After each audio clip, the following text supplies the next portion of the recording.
Greetings, everybody. Welcome to Whiskey Trek, Episode 3. On tonight's episode, we're going to talk about our favourite and the best of the next generation, which I can probably say we pretty much all grew up with, except maybe Joe. Well, I'd have to say in my youth, Next Generation was what was on TV, so I'd have to say that's what I grew up with, even though I can remember back in the days watching the old stuff, or the original series, the OG Star Trek. So, I'm your captain, and our first officer, Mr. Kilko. Excellent, LLAP on the shirt. Probably do drinks. Oh, with the makeup on, excellent. Nice. Our communications officer. And then Ensign Joe, who keeps all of our shoes on the bridge, looking in perfect tip-top condition. There it is. Good day. We're also on our way missions. Approach. We've got a few people in stream. Make sure everyone lets us know to boldly go where no whiskey has gone down under. Exactly. Let's see if our little pop-up thing works. Yay, it works! Woohoo! It was a frantic last 5-minute engineering feat to actually get this stream to actually function, because I was using the original OBS Ninja, and then the man who actually makes OBS Ninja just fixed the original version that I was using before. It's got the borders around it, which I really like. Old Man Joe. So, who wants to start off? JG. Talk about the best or their favourite next gen, or one of their Next Generation episodes. Anybody? Shot night.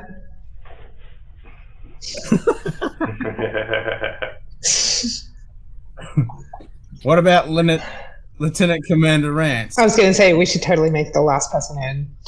That's right. You're late to the party, Lieutenant. Yeah, just a little bit. I was having technical issues. I was in the background and I could hear nothing, and so I had to restart the whole thing. I was going to say, if he dares say that he was having a communications issue, I was going to say he's lying. I checked all my systems; they were fantastic. No, mine were not cooperative, so I had to figure out the issue, and I did. We'll have to get through some diagnostics onto that. Yep. I saw most of the original Star Trek during the first repeats, but I was 4 when I saw like 3 original run SD. Nice.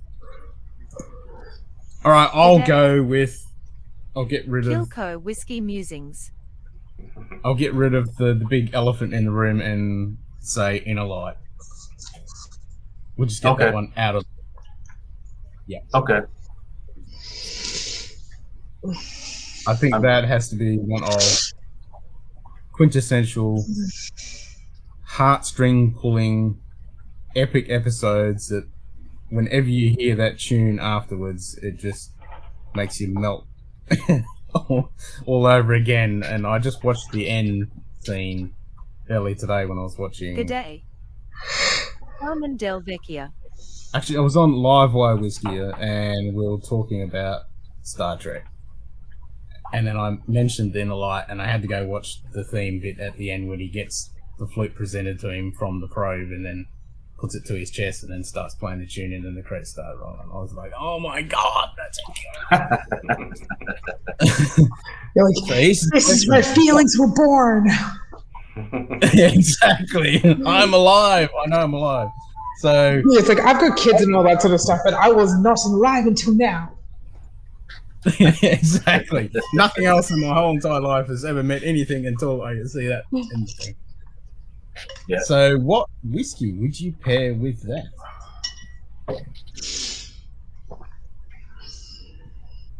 Ooh. Yeah. Yeah, that's it. Like, you don't want something dark and heavy for something that's already like making you feel really heavy in the chest anyway. It's got to be something that makes you feel comfortable. Yeah, you want something warm, but not something that's got too much of that bone that it's just like makes you cringe a little. But you also want something that makes you reminisce. So maybe something old school, something that's been around for a while. Yeah, exactly. Because you think about the episode.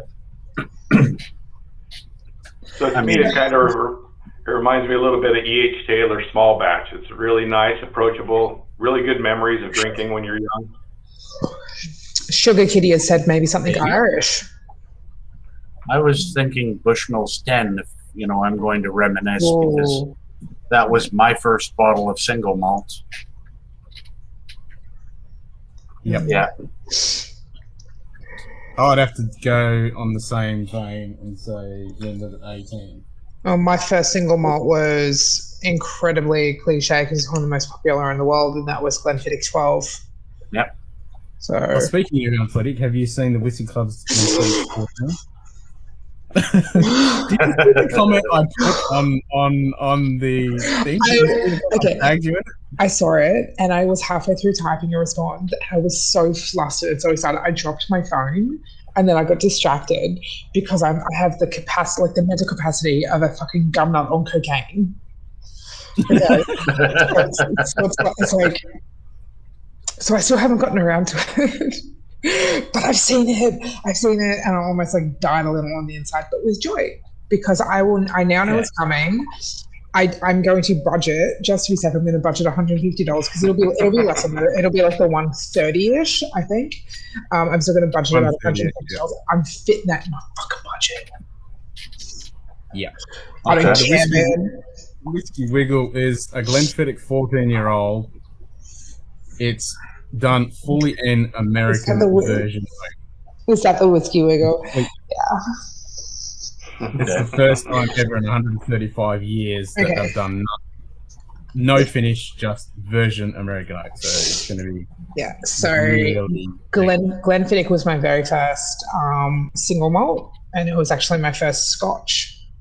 So they hold a very, very like fond place for me. Probably my favorite Glenfiddich would have to be the Madeira, which was part of the 3 Discovery bottles. And it's just a thing. It's a thing for me. And the moment I found out that there was a release that was given to America and America only, I almost flipped a table. I spent about 2 months trying to find it, get it into Australia. I just can't do it. So hopefully, though, fingers crossed, I'll be able to get that happening. Because otherwise, I'm going to walk to everyone in this group's house and I'm going to flip your respective tables. Which release was US only? It was a bourbon barrel United States only release. It's actually on the bottle, and it specifically states that it's a United States only release. Okay. Yeah. The rage is real. I'm a small person, but I have a lot of rage. Okay. So, is this true that Kilko, you have a Reskin flute? No. People have said I whistle pretty well. That's about it. Oh. Can you whistle the thing?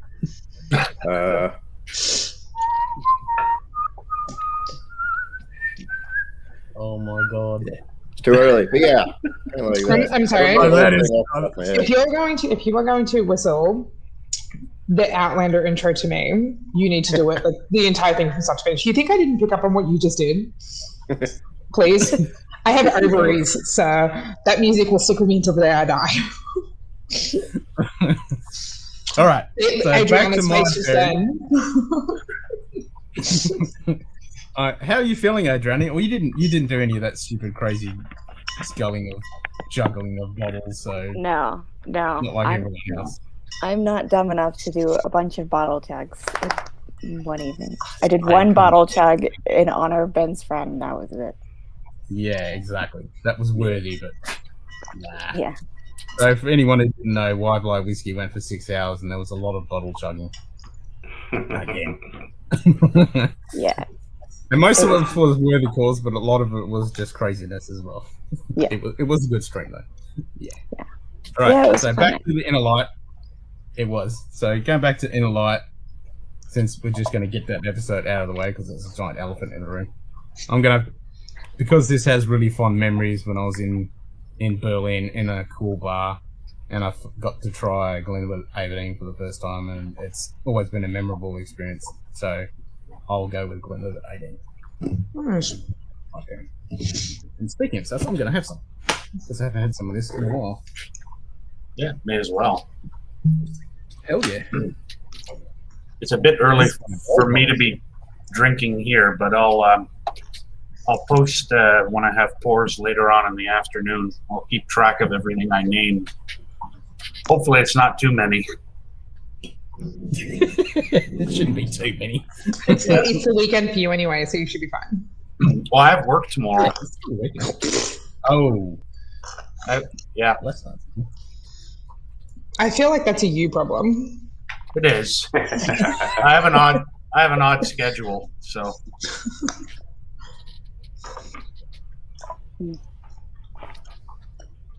All right, so who else? Whiskey nose. G'day, Marty. How you going, mate? Who else? Okay, I've got an episode I can talk about. So I think my favorite. Hold on. Go ahead. Everyone's still going to pair their episode, their whiskey with Inner Light. So Adriana's still got a pair. And which Glenfiddich did you? My classic was the 12. Yeah. Oh, so that was the one you're going to pair up. Okay. Yeah, it's the most pure and like happy, joy bringing whiskey that I've ever had because it was my first and it's my favorite.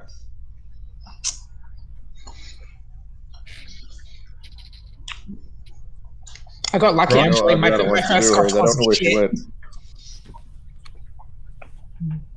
Second. Which one, me or? Number one. Oh, me. Damn it. I said Adriana really likes this episode, so I'm curious as to what she's going to say, but she disappeared. She might be having connections. Yeah, I just saw this. So if you guys are happy, I would also like to wait and see what she has to say. Yeah. Yeesh. Actually, I did get lucky though. My very first Scotch, I enjoyed a lot, and it wasn't shit. It wasn't a crappy, like cheap, budgety kind of one. It was. I got really, really lucky with that. My computer internet is not having it for some reason. Oh, everyone's having troubles. what? Yeah, I feel like my camera quality is trash today. No, just on this stream. It's good on. It's okay on YouTube. Yeah. It's okay on YouTube. Yeah. Yep. It's still good. Did I just like touch? No. What is happening with my camera? You look fine. What's going on? Yeah. I didn't think it is. No, it looks fine. Yeah, it's fine. Okay. Don't worry about it. It's almost kind of like I'm living a lot, like living the day on hallucinogenics, but without the good part of the actual trip. I'm just getting the weird shit today. All right, I think I know what mine would be for that episode. It's kind of like a combination, though. I'm going to cheat a little. Headphones are being weird too. For mine, it's going to be Jameson, oddly enough, because that is one of the whiskeys I can think of that has just been there for a good portion of my life. You know, early on in the first introductions to alcohol in general, and I can remember distinctly one moment where it was me and a friend who I hadn't seen in a while, and we were at a bar, and we poured shots, and I got Jameson, and I took a shot of it, and this thing went off in my head where I was like, oh, that was really smooth. And it was that little moment where it's like, maybe there's more to this alcohol thing than just taking shots like this, but that was really tasty. And that felt like it might have been the thing that kind of spurred me on later in life. Also, the history of just Irish whiskey in general is amazing.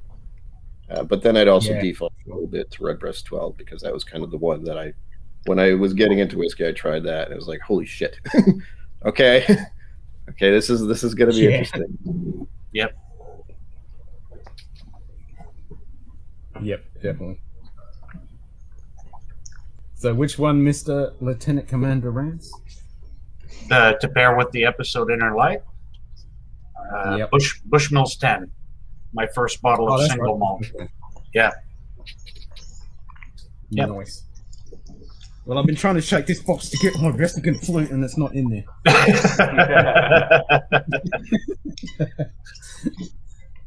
On that one.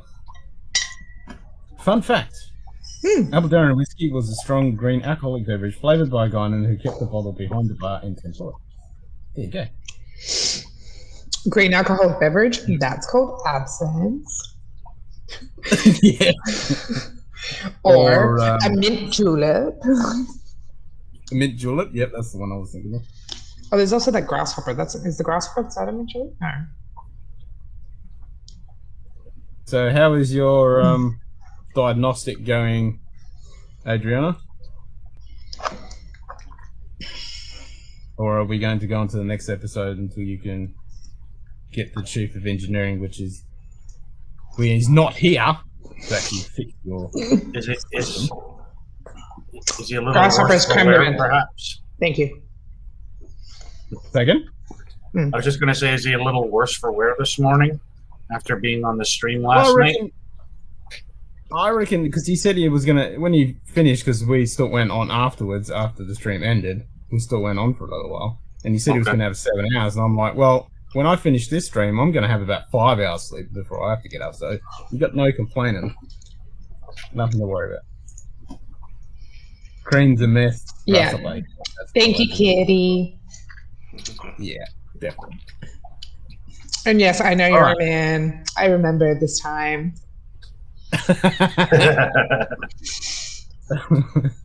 All right, Ensign Joe.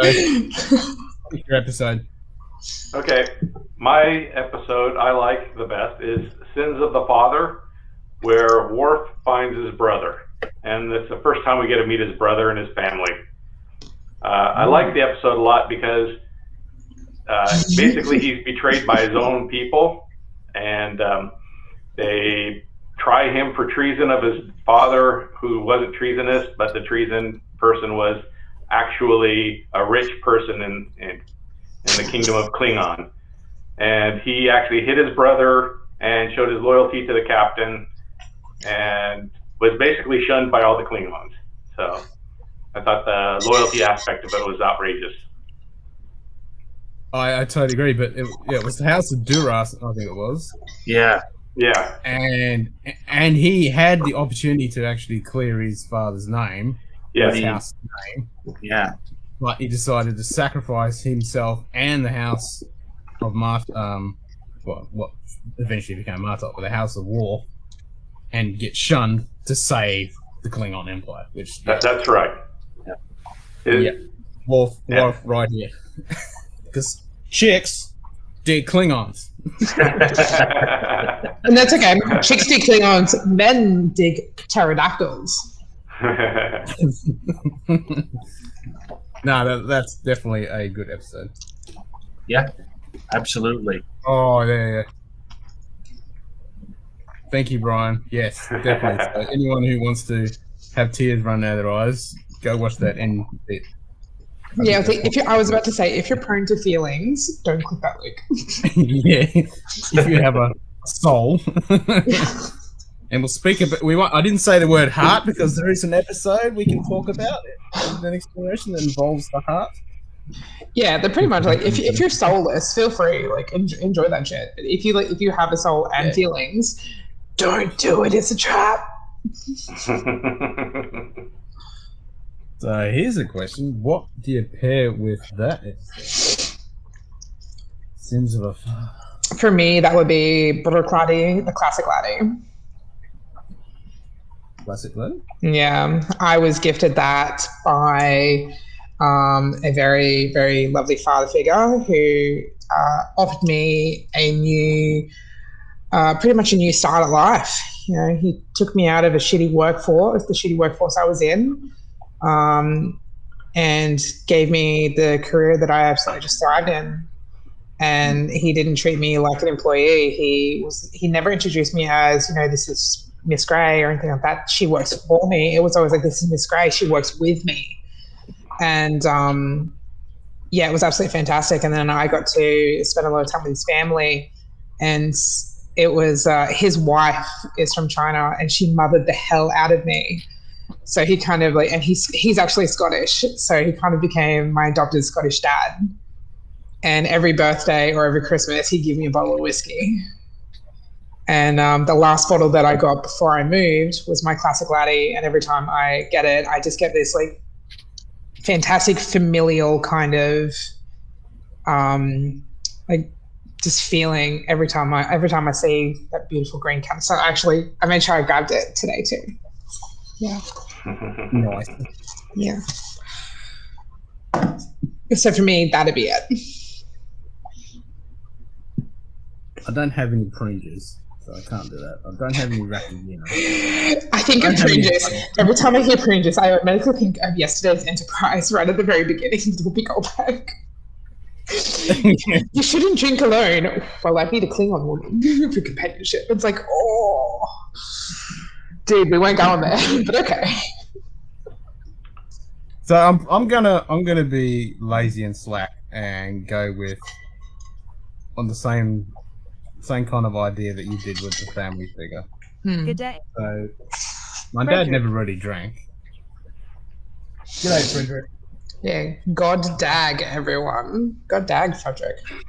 God Doug. God dag. But he did have, as long as I can remember, when I was a wee lad, he had one of those old porcelain walking men from Johnny Walker. And he didn't have the whiskey. He gave the whiskey to someone else, but he still got that porcelain man with the hat you take off, and that's where the bottle was. And I thought that was the coolest That thing is ever. real. That is actually. I've never seen one of them. I didn't even know they were a Oh, thing. it's so cool. And I can't wait to inherit that piece. Good day. That's really So- cool. Mr. Whiskey Shits. Paying homage to that because it is Johnny Walker, I'll go with the Johnny Walker Green. Because it has a bit of everything in it, and it reminds me of that thing and growing up as a young lad with my dad. So That's really nice. G'day, Okay. Mr. Whiskey Shits with a Z.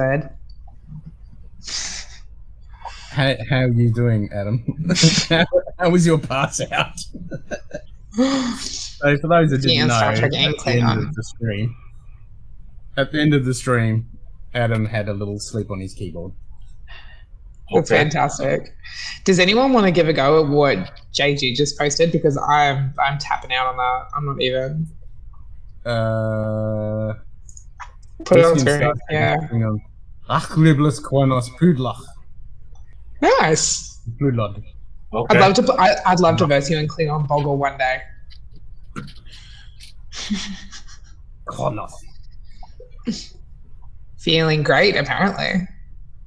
Feeling great. Nice. Senpai. Whiskey in Star Trek. Ach, liebes Kronos Pudlach. I think it's Pudlach. Pudlach. I can't remember that last bit. I'm so rusty. I Yeah. feel ashamed. Well, that or it sounds like a Bunnahabhain limited release. Nearly. True. I was going to say that kind of sounds like something Bunny would produce. Yeah.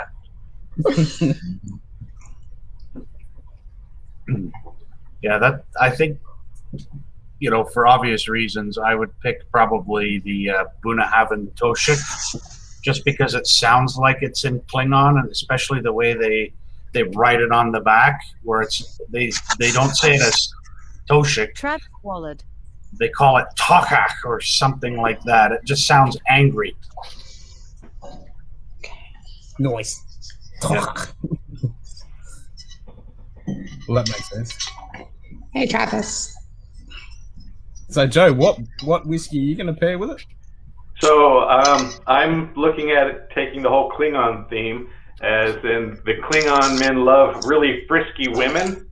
So I'm looking at the Spirit of French Licks Maddie Gladden, because it's not a very sweet bourbon, but a little peppery mother. So And the story behind it is really cool too. yes, and I'm going to join you all Nice. because this is one of my favorite bourbons. Nice. Well, since we're doing Klingons, everyone who is drinking or whatever you're drinking, raise your glass and kapla. Kapla. Kapla.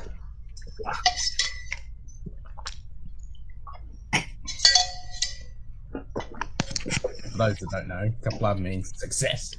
Yeah. Number 1. President accounted for. I'm going to do 2 again because I can. But it's 2 different memories. One, another initial into whiskey thing. My father had just recorded the audiobook for Fred Minnick's Women of Whiskey, Whiskey Women, one of those. So he got curious about something they talked about. He got curious about something they talked about in there called Lefroy. So that is one I have to put in there because that's kind of the initial starting point of going down this whiskey road officially. Okay. And the other one is actually just something that happened yesterday because it's both about sins of the father and Worf and his brother. For anyone who watched the stream yesterday on my channel, I was talking about how my brother, his car broke down yesterday. And he called me and I had to go get him. His car was towed, all this stuff. But as a thank you, he gave me something that it's going to be hard to forget. He gave me this giant thing. Whoa. Wow. So now that's number 2. You do realize, like, you've just, like, summoned, like, co-op to, like, just magically just pop up. Yeah, John, yeah. Well, this is all his fault, basically. I have 5 now. That wasn't there, like, 2 weeks ago. Yeah. Apparently, JG has the Klingon translator fired up. I cannot English today. Watch out! I've got never English any day. You can't English any day. Yeah, me neither. I'm hopeless. Klingon translator. So now you can pronounce all of the Bunnahabhain releases. It's great. Tell us what they mean. Yeah. Exactly. All right, someone else got an episode? Words are hard. Words are hard. Thank you. Thank you so much. I agree. Words are very hard. Okay. So, as some of you know, like the Trekkie kind of runs pretty deep in my family. I got the mister to sit down and just watch a couple of catch-up episodes. I binged some earlier in the week when he was sleeping. But he was up, and I was like, okay, hey, just humor me. Watch 1 or 2 standalones with me. And we watched yesterday's Enterprise. And within the first, 2 minutes, he cracks, a smart, joke about the fact that one of the crewmen is like, yeah, no, I'm sorry, Captain, we have insufficient data. And he's standing right next to Data. And Data is just, all fucking oblivious to what's happened. And, of course, David would pick up on that. And yeah, we really, really enjoyed that episode, but it's one that kind of makes you think and makes you appreciate where we are, especially if you do believe in the form of time travel, where if you do go back and you change something, instead of creating a new timeline, you go back and you swap something out, or you just make a tiny change, you're actually creating another line, and you can go back to your normal time. It makes you kind of wonder, is that a thing? Has that happened to the line that we're in? If I go back and I just make one little tweak here or there, what would happen? And it was really, really good. It's an episode that does make you think, but it makes you really appreciate the here and now, because you never know if it's going to just go into a rift or not. Yeah. And Yep. After that one, when he went to bed, I just watched Hollow Pursuits, because I've watched it a few times and it just makes me laugh. Just the pure stupidity of watching Broccoli in the holodeck fighting Picard and as the Musketeers. It always makes me laugh. Yeah. The moment I see Stewart dressed as a musketeer, I'm like, you know what, this is it. This is my life, and I'm okay with this. So, Hollow Pursuits would probably have to be one of my favorite episodes personally. I do enjoy quite a lot of Next Generation, but Yeah, tonight we caught up on yesterday Enterprise, but Hollow Pursuits has it for me because of the Three Musketeers aspect. Okay. Yeah. Okay, so yesterday's Enterprise, so we're going to pair something with yesterday's. And that is a really good episode. That's That was going a to good be. one. Oh, boy. Yeah, but for me, for that, it all comes down to just sitting back, realizing what I have, and appreciating what I've got. And I'd pair it with something that I don't even drink. And that would be the bottle of whiskey I gifted David the day my son was born. And that would be a select cask that my niece picked up when she went to Hellier's Roads distillery. And they have a certain amount of casks that you're allowed to actually select from and get bottled then and there. And she selected a cask for me. So we have all of the cask information, and there's only a certain amount of bottle. I think there's only going to be like 200 something bottles available of that cask. So I'd probably pair it with that because it's the day that our lives changed for the better. Okay. I don't know. I kind of feel like for me, it would have to be something that I have a modern version and like a, 25, 30-year-old version of. So you could kind of see two sides of the same coin and how they're different and how they're the same. So you've got Enterprise C and Enterprise D. Yeah, or not even that, just the two sides of the Enterprise D, right? One, the peaceful exploration ship, and the other one, the warship, right? For that reason, I think I'd probably go with my old 1980s Bushmills Black Bush and my current Bushmills Black Bush, just because I have both to compare, and they're different.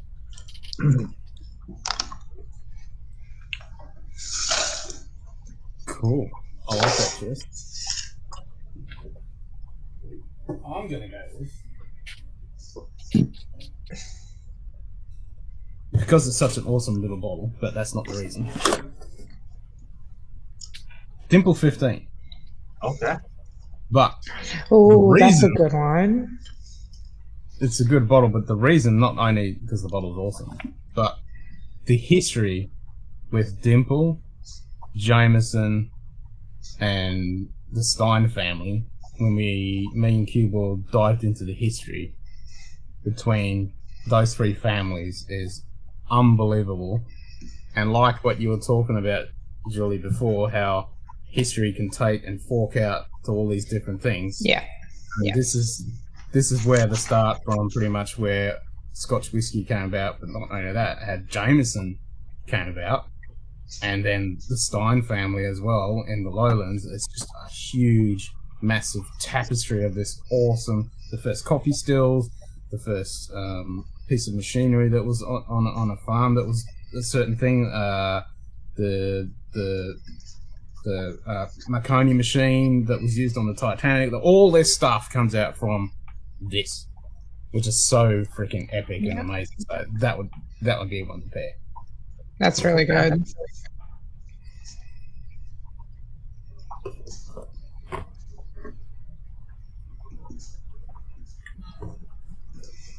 Anyone else? Yeah. Joe? Oh, pull me out. Okay. So. Well, if you guys are going to be silent, I'm picking whoever looks the most reserved and is trying to hide within their own screen. Yeah. No. So mine is based upon the old two timelines of using the same whiskey as well.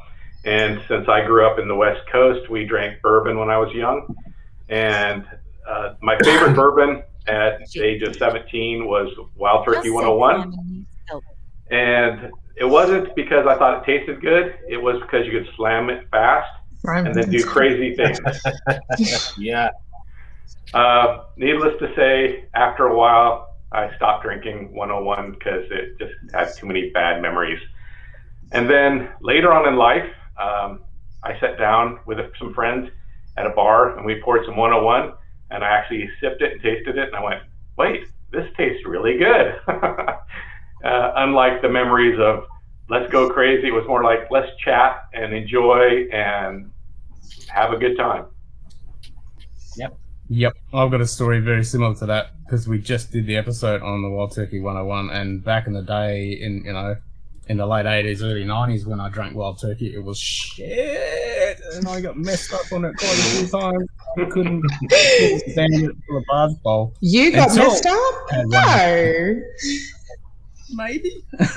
Until I got to try one, I went, oh wow, this is actually good. This is not that horrible memory-inducing nightmare that I had back in the past. So yeah, that's pretty cool. Yep.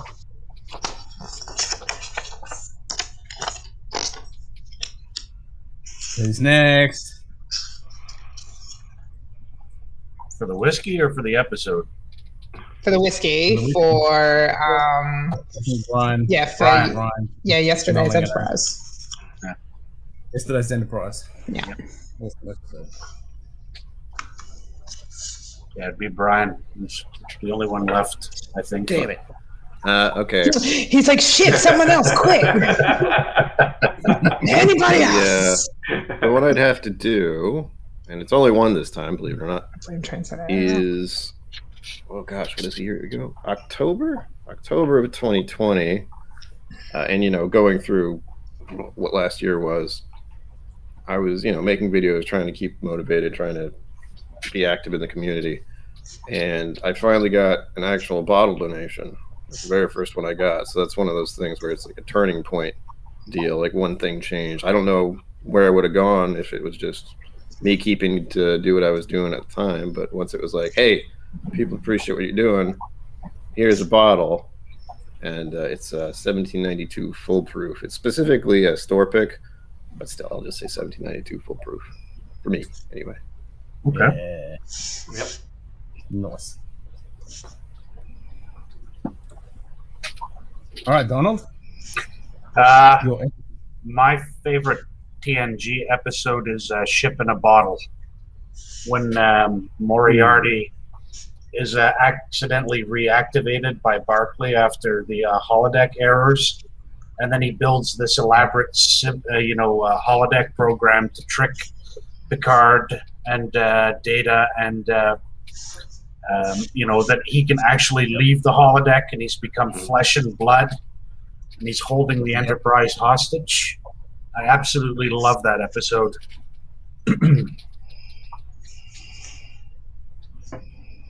Yeah, that is a very good episode. Yeah, it's so cool when he finally walks out of the holodeck and he's still there, and he's like, yes. Yeah, exactly. Told you so. Yep. Yeah, exactly. Yeah, any of those episodes that involve like Moriarty or the holodeck are usually pretty cool to begin with. So that one took the cake for me, though. And what whiskey would you pair with that? It would have to be a really, really, really complex one. Like, trying to think, what do I have that I would pair with it? That would be like really, really deeply complex.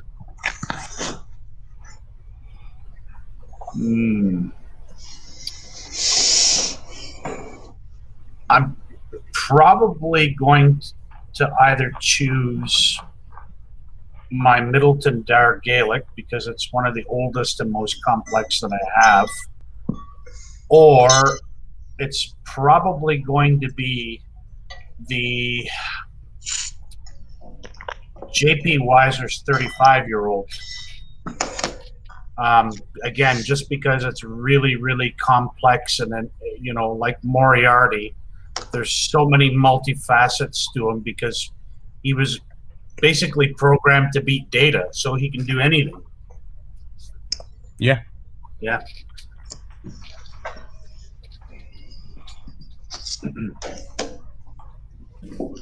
I'm going to pair it with Johnny Walker's Celebratory blend. Okay. For the simple reason, other than the green label, Johnny Walker was shit. So it was just like a boring old hologram program. Yeah. Until I tried this, and it completely, utterly changed my perception of what Johnny Walker could be. Yep. And when you open this up, it's like there's a whole new world in there. That's great. So, Yeah, yeah, I love the green label. It doesn't get enough love from people. I mean, No. people will chase blended malts from Douglas Lang or Compass Box, but when it comes to Johnny Walker Green, I don't understand it. Johnny Walker Green is my go-to gift. 15 years, blended malt, decent price, and widely available. Yeah. I normally find it readily available in a gift box with a glass or two in it. So whenever we have a birthday or something for someone coming up, if we know they like whiskey, but they're not on like our level of whiskey, which I like it. It's like my go-to is always Johnny Green because I don't like Johnny Walker. I really don't. But green is quite nice. I do find, and I don't hate the Gold Reserve. But yeah, green is good. Green is always my go-to gift, and I do agree with you. I really think it's underrated. I really think people just are like, oh yeah, but it has Johnny Walker on it. Yeah, well, I mean, you can. It doesn't get enough love. Yeah. I mean, no, I've compared it to some of the Douglas Lang blended malts I've got, and it can stand up to them. I think the only weakness, the chink in the armor for Johnny Walker is that it's only bottled at 43 and likely chill filtered. Right. I mean, if they brought the proof up by 3% and didn't chill filter, I think it would be pretty fantastic. And that's what's so amazing about this being 51%. Yeah. That extra punch of ABV, it really makes a really nice whiskey. Yep. Yep. No, I totally agree. If they did something like that with that green label, whoo. Yep. That Talisker and Craigamore would come through really nice, and the Linkwood. They had the Kleinlish too. Yeah, all of those. Yeah, they were really. Yeah. Yep. Damn, get onto that, Diageo. Make that happen. Yeah, no kidding. Yeah. Definitely. You hear rumbles of thunder. Oh, you can send that to me because I want to go storm chasing. Joe, which one would you pair with?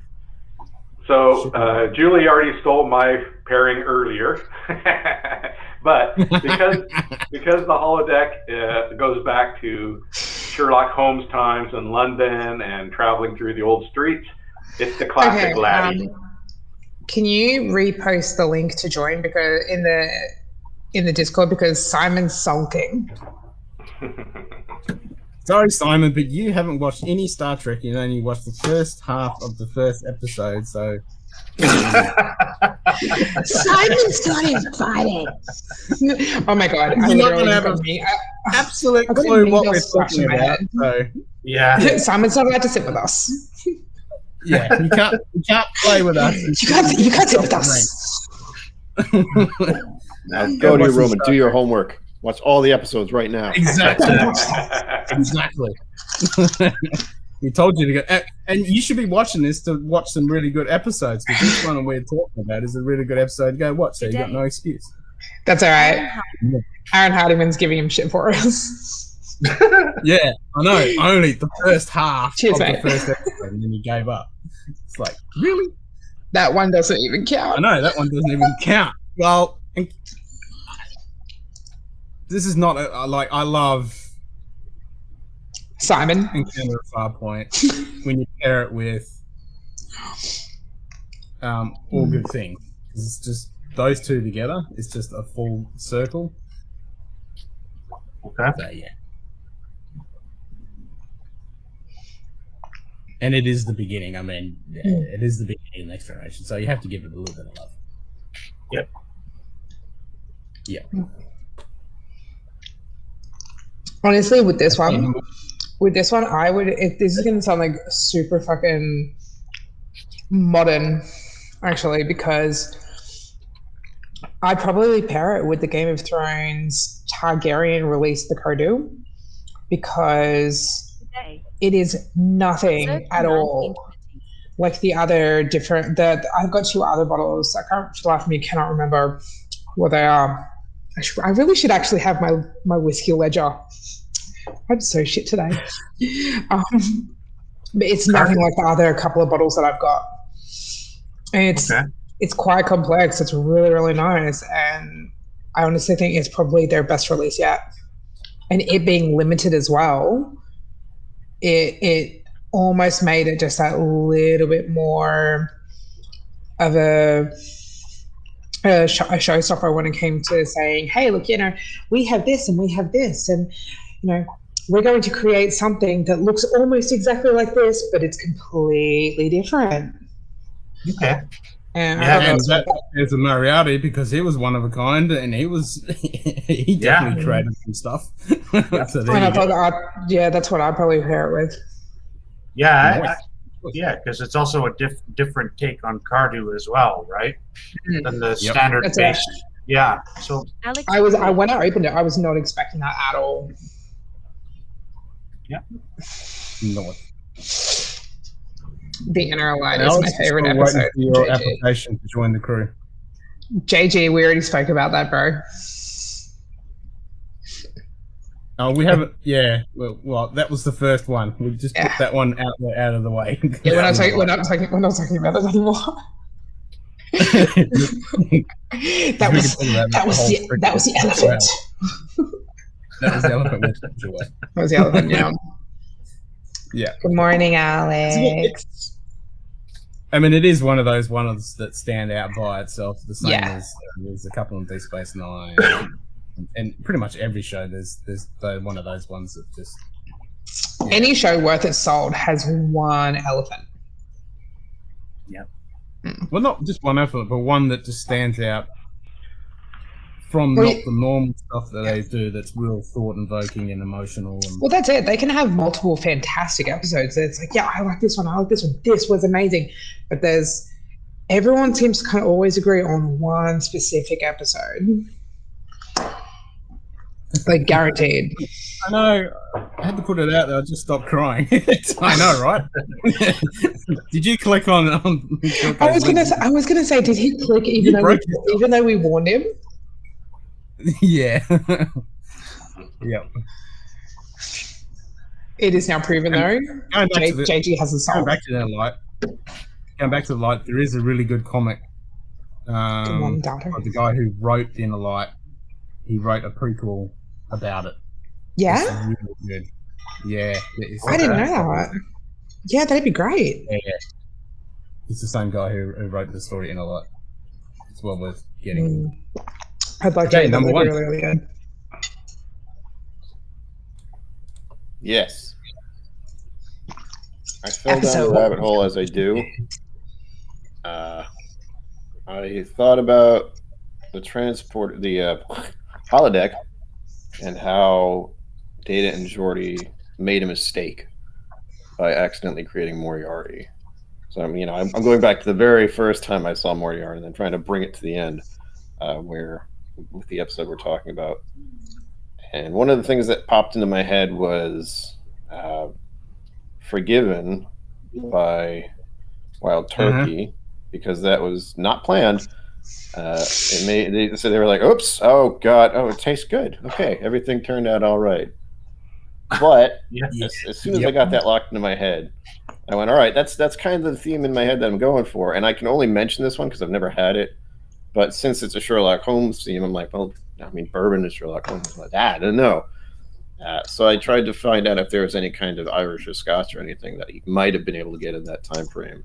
And I found about something called serendipity, where it was a similar kind of thing, where something went wrong, it mixed two things together by accident, and something, they got something good out of it. I think it was like an Ardbeg and something else. It's a Glenmorangie product. I've never tried it. I have no idea what it tastes like, but it was like, oh, that's a thing too. Cool. It's kind of like what I was thinking about, and fits a little better with the Sherlock Holmes thing. Yeah, I remember something about that. Yep. Nice. I do remember something about that. As soon as you Yeah. said that, the mistake thing, I'm like, oh, you're going with the Forgiven. Yep, that's a good choice. Nice. Yeah, it's an Ardbeg that got mixed with the Glenmorangie single malt. Okay. Well, before we move on to the next episode, for the 12 people who are in the live chat, welcome to Scotch Down Under. This is Whiskey Trek, Season 1, Episode 3. At the moment, we're discussing the best episodes and the pairings of our personal preferred whiskies with those episodes and our take on those episodes. If you want to see more of the lives like this, please subscribe and hit that like button. Do not forget to hit that bell. That way you're able to get the notifications if you wish to see more content such as this from Ken and the crew. Nightbot will be posting some of the social media links, for example, the Facebook, and she has just recently posted the Discord. So please go ahead and follow those. There's also a Patreon and a PayPal link if you do wish to support Scotch Down Under and the crew of the USS Dreadlords. It would be much appreciated, but there is in no circumstances any pressure associated with those links. And also, if you'd like to become part of the crew, you can go onto the Discord channel and find Whiskey Trek and then put in your application to become part of the crew.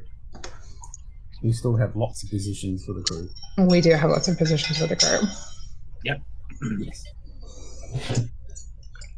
So another smaller elephant, but quite a large elephant I need to put out there is Best of Both Worlds, Part 1 and 2. I asked David tonight actually if he wanted to watch those again with me, and he's like, oh, there's 2 episodes. I was like, but it's the last episode of season 3, and then it links straight into the very first opening episode of season 4, and it's like, it's like the top of the list for best of the best for TNG. And he was like, I think that was the longest summer of my young life there. Yeah, I agree with that. That was horrible. I can. Yeah. because you had to wait. You had to wait. Yeah. Everything was left on a cliffhanger. Essentially. I kid you not, when I saw, just really quickly, Zoffa, when I saw Shades of Grey as an option to watch, I looked at it and I was like, and David was like, well, what is it? And I was like, oh, it's just this episode called Shades of Grey. And he goes, oh, let's watch that. And I was like, let's not. That's coming up. We're going to be doing the worst episodes of Star Trek. But it was so funny. I just laughed, and he's like, "Oh, what's it about?" So I just wrote the quick little description of it, and he's like, and I was like, "Yeah, I'm good. I'm not really keen to watch the thing about the microbes, and you just pretty much chill in sick bay for a whole fucking episode." Yeah, it is. Yeah. I'm good, guys. I'm good. It's not. It doesn't do it for me. And also, being my namesake, I'm pretty sure I'm okay. not a preference. No. Also, it's actually on the, just so you know, Zoffa, they spell it with an A, not an E. Yeah, I think Best of Both Worlds was probably the best, season finale, season premiere combo. Yeah. In TNG. Yeah. I mean, Time's Arrow was another one that I really liked too. I really like when they do that for the season finale, and then you have to wait for a whole summer. It's actually a little obnoxious. I get it. I get why they do it, so they don't lose you. But Yeah. It's irritating. It's really irritating. It builds it up. Like these days, you just get everything all at once, and you just binge the whole thing. You don't have that expectation. You don't have that. And I get that. I do get that. Wanting, and you're talking to Evening people Australia about from London, UK, Earth. Thank you for clarifying exactly where you're from, James Morgan. I appreciate that. G'day, James. Good evening. I know one thing I should mention about Shades of Grey was there was a writer's strike at that time. There was that's why it's really bad. Oh, I didn't know that. Yeah, that's when the strike happened. Okay. I didn't know that was a thing. Johnny Walker, White Walker. I cracked that open right before we moved in January, and my instant reaction, I took a sip of it cold because they advise you put it in the freezer. So I took a sip of it cold, and I almost just spat it everywhere. And David's drinking it next to me. He's like, "You okay?" And I was like, "No, it tastes like burn." It really is. Yeah, he's like, I can taste blah blah blah. And I was like, "How? It tastes like burn." So It's I vile let it warm up. Like I tried to warm it up so it got to room temperature quickly, and then I tried it, and I was like, oh my god, it's worse. Yeah. It's worse. I would never even gift it. I would feel like that big of an a-hole. It makes It looks good nice, fuel but for a that's good. fire pit. But, yeah. I haven't Yeah. tried. Oh, Dummock, yeah. I mean, that's gonna be brought up. Yeah, that's one of those episodes that is amazing. Okay, so back to best of both of us. So I have said it in the past. I was really fortunate when TNG was coming out that I was in my English class. My English teacher, who was English, his brother would send him the videotapes when they would air in the UK, and half of the class was divided. So on Wednesdays we had a double lesson, so it was awesome. So we got to catch up on what Star Trek, because he was a diehard Star Trek fan, and so was I. So half of the class hated it. Half of us were like, we get Star Trek. So I got to watch Best of Both Worlds Part 1, and then we had to wait. Yeah. And it was so painful. But I it was going to cool say, that we how got to mad watch were it you at that before it age aired on too? Yeah, and we got to watch it before it aired on Australia because, you know, the slow boat to Australia, we always got shit later.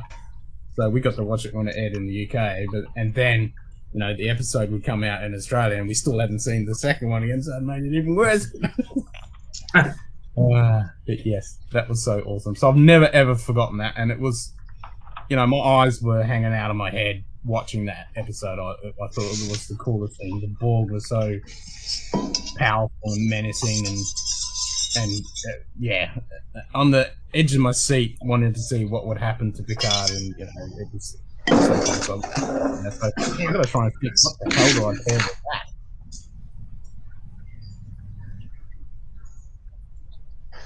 What do you pair with that?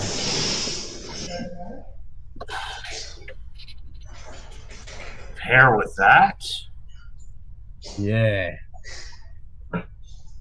You know what? Any episode with the Borg has to involve Octomore. I mean, just look at the tin. Well, I was thinking that, like, Yeah. heavy duty, Yeah. kick you in the face kind of whiskey. That's what I was thinking. Yeah. It's got to be an So- Octomore or. Yeah, I can't think of a better one than Octomore, really.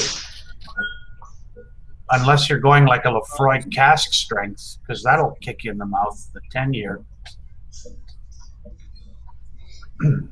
I'm going to go with Wineburner's Darkest Winter, which is 69.5% ABV. Okay. Cool. And this stuff is, yeah.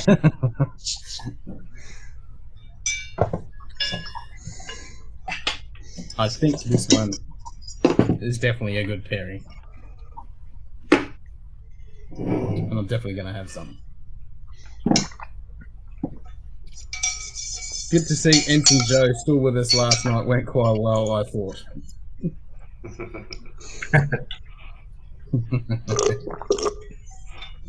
The Froig. Lefroy. No, Alright, Lefroy doesn't do it for me.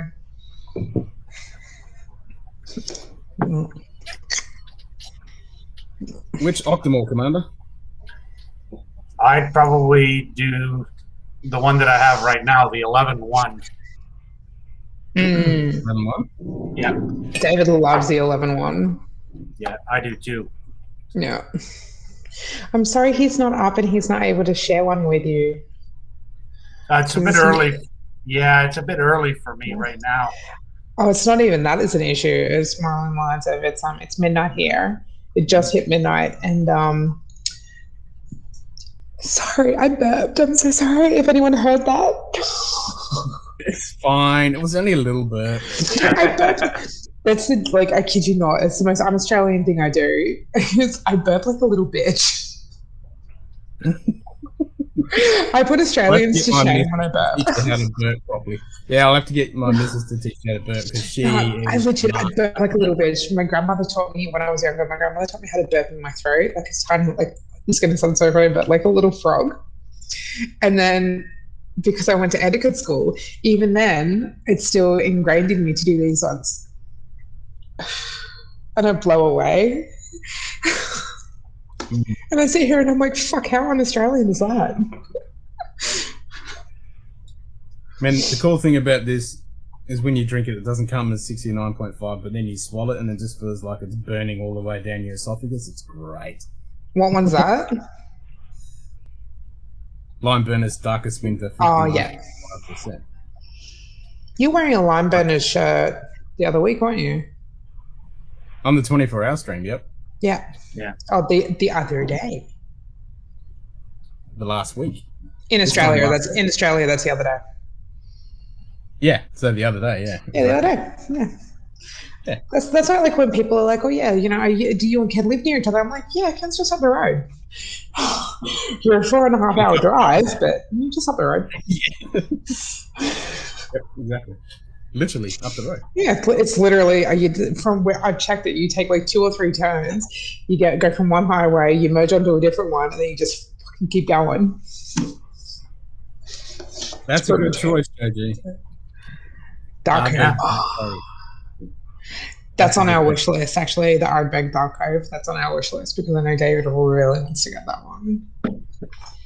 Yeah, that one will be hard to find now. Yep. Even just the name of it. Yep. All right, who else? What are you going to pair with Best of Both Worlds, Part 1 and 2?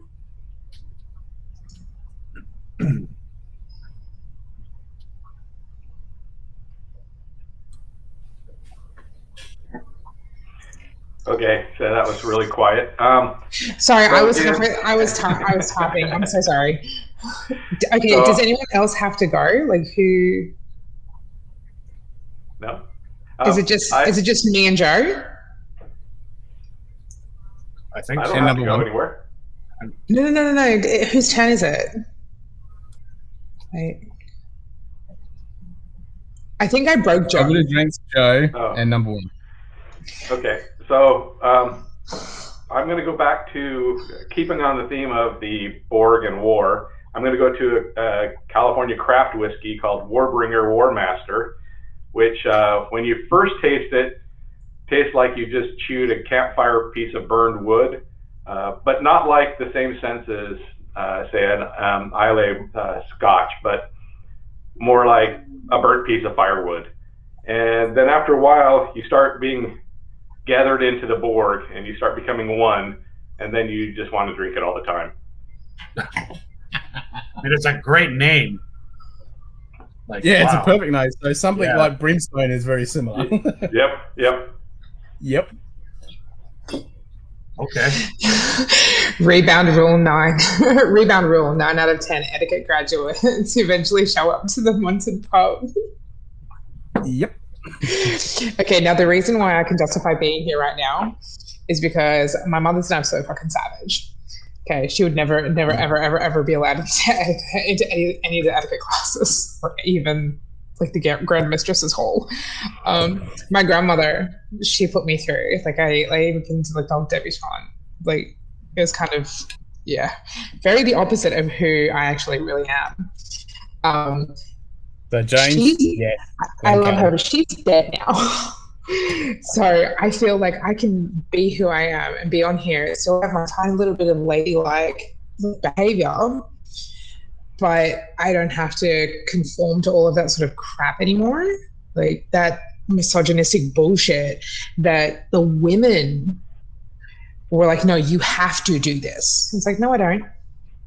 If I want to burp like a little lady, I'll burp like a lady. If I want to say, oh, go fuck you, bitch, I'm going to do that too. You will not be assimilated. If I want to crack open this bottle of Singleton, I'm going to do that too. Like, it is what it is. We all end up in the gutter at some point. It's just a matter of when. So you will not be assimilated. So as you're not going to be assimilated, what bottle of whiskey are you going to pair with Best of Both Worlds? To be honest, I hadn't even thought about that. I wanted to watch those 2 episodes tonight. David wasn't a fan. I wanted to watch them because it's been so long since I've watched them. So I hadn't even thought about what I'd pair with them. Borg Probably. is about to assimilate you. The nanoprobe's about to go into your neck. What are you going to pick? You're such a fucking idiot. Okay, in that case, all right. What I would probably pick is a few of you guys know that I'm in the middle of my whiskey journey on starting to try peated whiskeys, which I hate them. Absolutely hate peated whiskeys. So I'm slowly acclimating myself to more smoky foods and trying to be around David more when he drinks Ardbeg and his Octomores and shit like that, so I can handle the smell. And he's determined to turn me into a peated whiskey person. It's never going to happen. I love my sherry whiskey too much. But if I had to pick a whiskey that was my gateway to get me into, like, that would even remotely push me into that world, it would probably be Talisker Storm. You know what? I was just thinking that. Or the duty-free exclusive, the Dark Storm. Because that thing is also... My favorite really Talisker good. I actually really enjoy, weirdly enough, is, again, the Game of Thrones Talisker. Okay.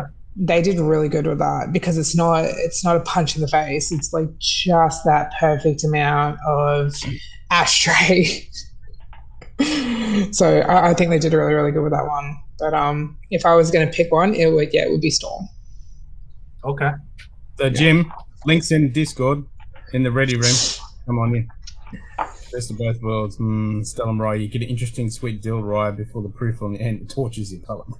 So you get... I haven't had that. Have any of you guys actually had it? It just came out, apparently. Yeah? Yeah. It's only available in the US right now. Everything's only available in the fucking US right now. All the stuff I want. Yeah. Yeah. Same thing with the new Offerman edition, the Guinness. Oh man, I'm so salty, eh? You know what? It's coming out in Canada soon. It's already been added into the system here for the Liquor Control Board. So apparently we're going to be seeing it anytime between now and mid-June. Resistance is futile. You will be assimilated into Islay. Here's a fun fact. I like Islay whiskey.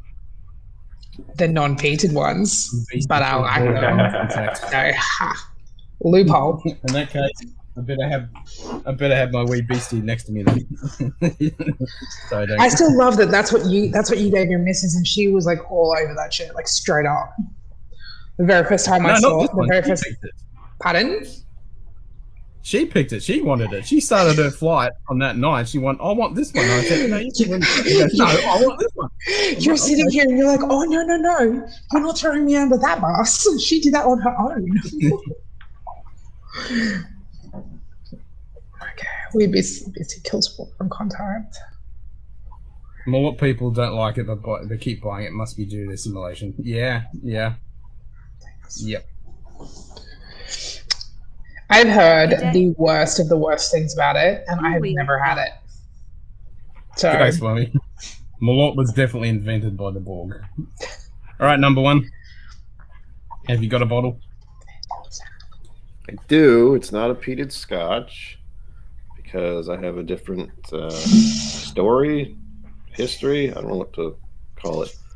So early on in getting into whiskey, I was watching It's Bourbon Night, and they were talking up something called Rare Breed. I was like, oh, Rare Breed, wild turkey stuff. Huh, sounds interesting. So I went out and got a bottle, and I tried it, and I drank it all, and it was delicious. You got assimilated. I got assimilated. Here's the kicker. Here's the kicker that made me think of this specifically. I haven't been able to find a bottle around me for the past 2 years for a decent price. So I had it initially, and then I had to wait a very long time, and only like last week I managed to find one and pick it up again. So I'm looking forward to cracking it. So you got yourself a little tasty taste, and then you were forced to just hold out, and then you got some more. Yes, that's good. That's really good. So just like Picard, after he got assimilated and then got back to all in the back of his mind, the Borg was talking to him. So that Rare Breed's been nibbling at you. Exactly. It has been for a very long time. I'm very glad I found a place that has it on the regular, like it's on the shelf. I was like, oh, finally. It's only 15 minutes away, too. It's great. That's good. Oh wow, That's 'cause really I good. can find that all day, every day. It's Rhode Island. Nothing's less than an hour away. So if I go an hour in any direction, I'm in a different state. Yeah, I have easy access to the rare breed, but it's never piqued my interest. I always look at the red breed and think I should get that, and always just go for the Russell's Reserve. That's another thing I can't find around here easily, or at least not until I went to that recent shop and saw like 4 of them on the shelf. I was like, okay, well, I know where to go now. Yeah, we don't get Russell's Reserve across Canada, only in a couple of provinces. I haven't seen a bottle. Yeah. Celebration. Yeah. Chili? Yep, celebration. Oh, there's a celebrations down in Coburn Success, actually. Yep, they have all the tech stuff. I'll give them a look. Yeah, I'll give them a look and I'll ask. They have shitloads of it. They've actually got Eagle Rare at $81 on special at the moment. Here, anyway. I have a notepad.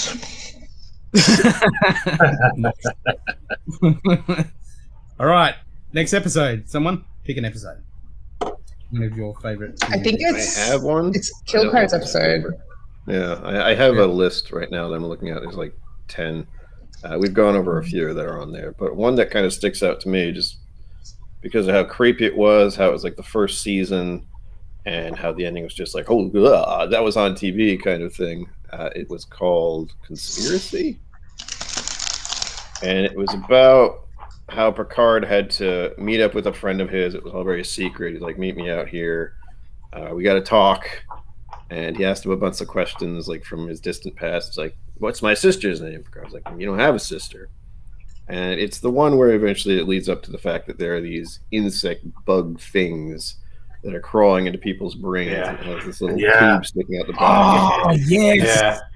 The most epic, grotesque.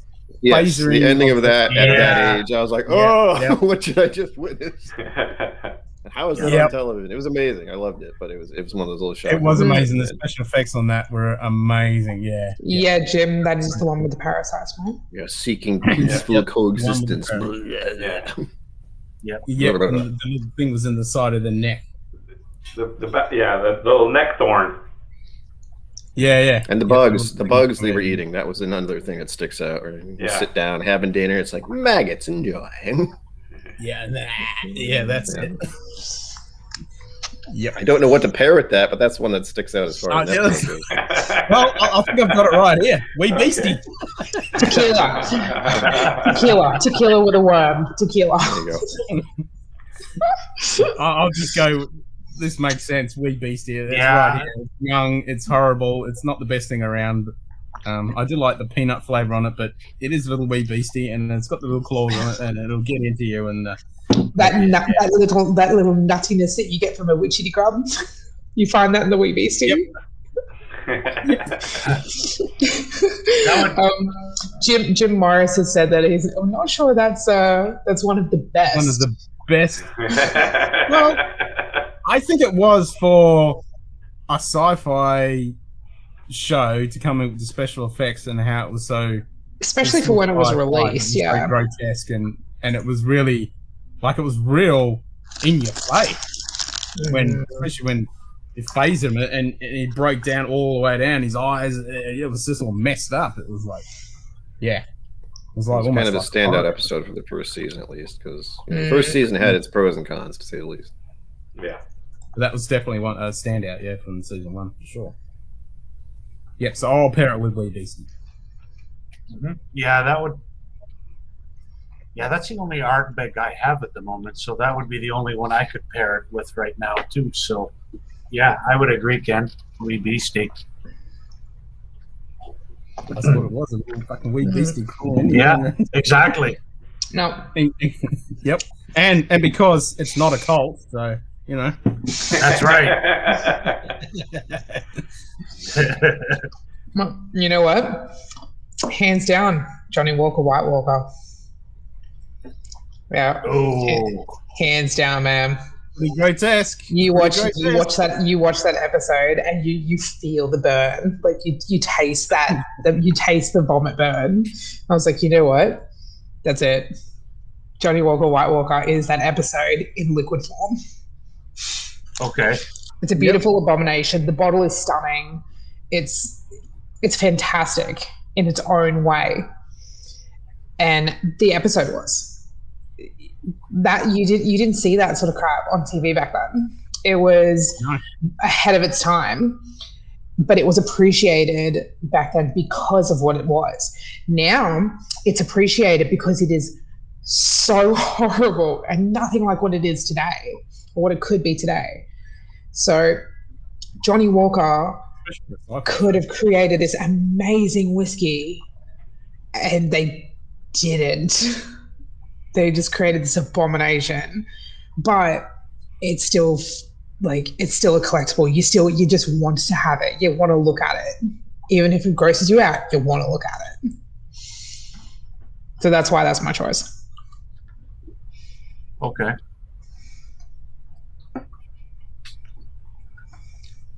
What about you, Joe? I'm stuck on the wee beastie. Yeah. It just makes sense.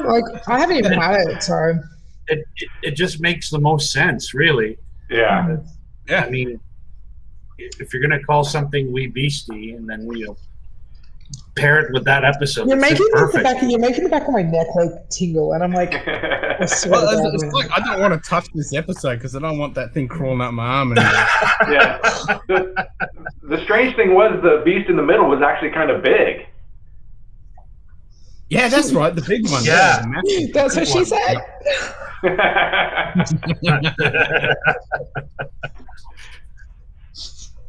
Oh boy. Train wreck, you just can't stop watching. Exactly. Centipede vodka. Well, I don't have that on my shelf, but yeah, that makes sense. Yeah. That would. Yeah, What is? I'm assuming that's literally just vodka with a centipede inside of it. probably. Like, Yeah, dude, likely. we live in Australia. If we want to put a centipede in our vodka, we walk outside and we just pick one up, pop it in. Yeah, the problem is it's so freaking big you couldn't even fit it in a bottle. Yeah, I was gonna say, like, Thankfully, we don't have that here. Everything that wants to kill you here is the size of a bus. there's a So- reason why we check our clothing and our shoes. If anything goes on the floor, Yeah. you check it. The moment you pick it up, you check it. Yeah. Spiders and other creatures, I've heard. Other creepy crawlies. Oh yeah. Yeah. We don't have to worry. Thankfully, Wee we don't beasties. worry about that here. Yeah, literally, you get little wee beasties. Yep, we got lots of little wee beasties. Everything here is a big beastie. Yeah. The Bears, train wreck you wolves. can't stop watching. Literally.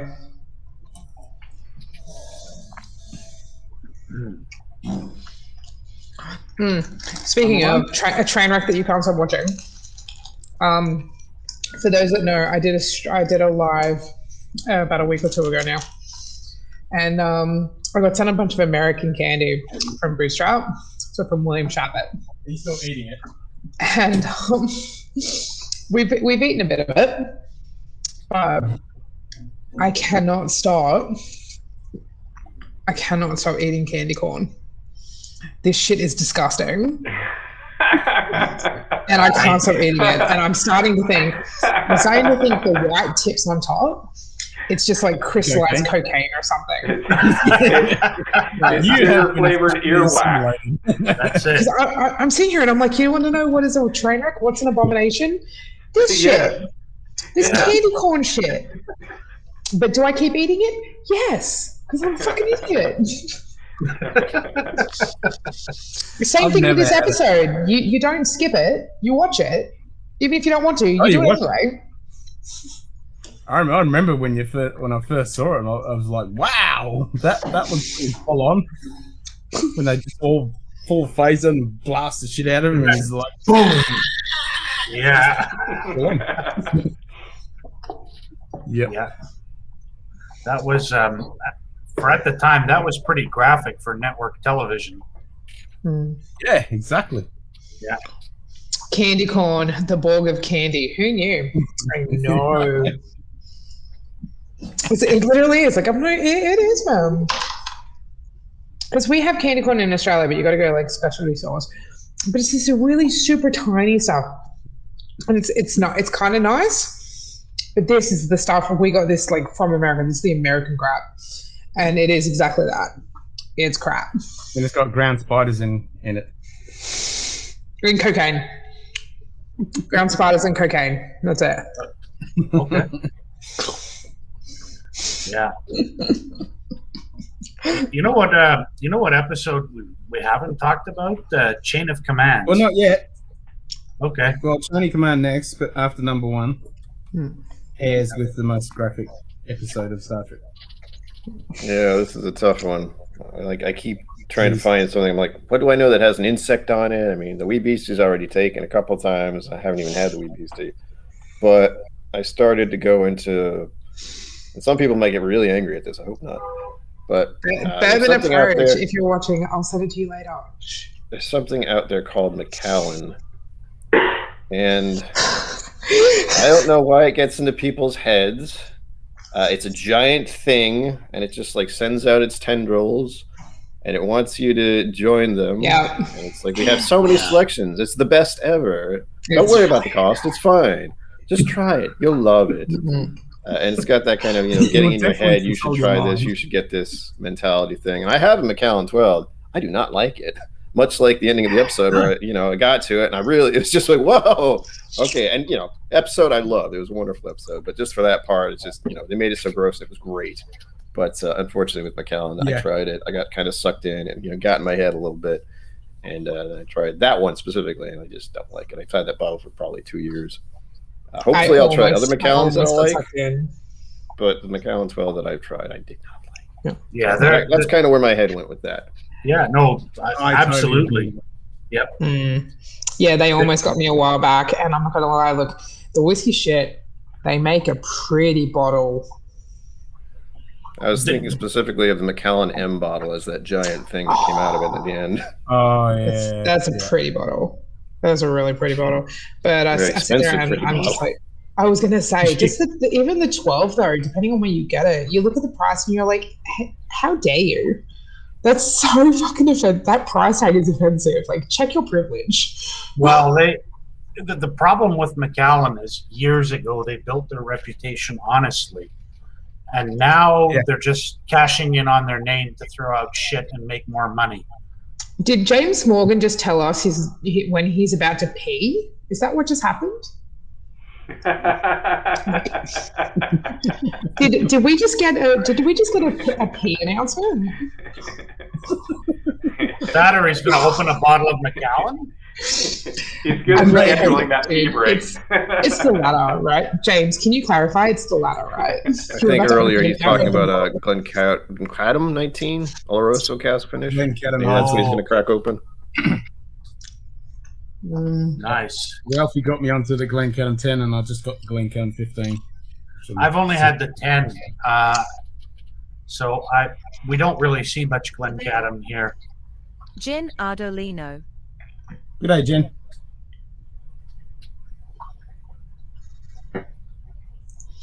In context of chat. You never know, and I wanted to double check. Pretty bottle, crap juice. I mean, I'll give Macallan. It smells good, but then you're drinking lolly water.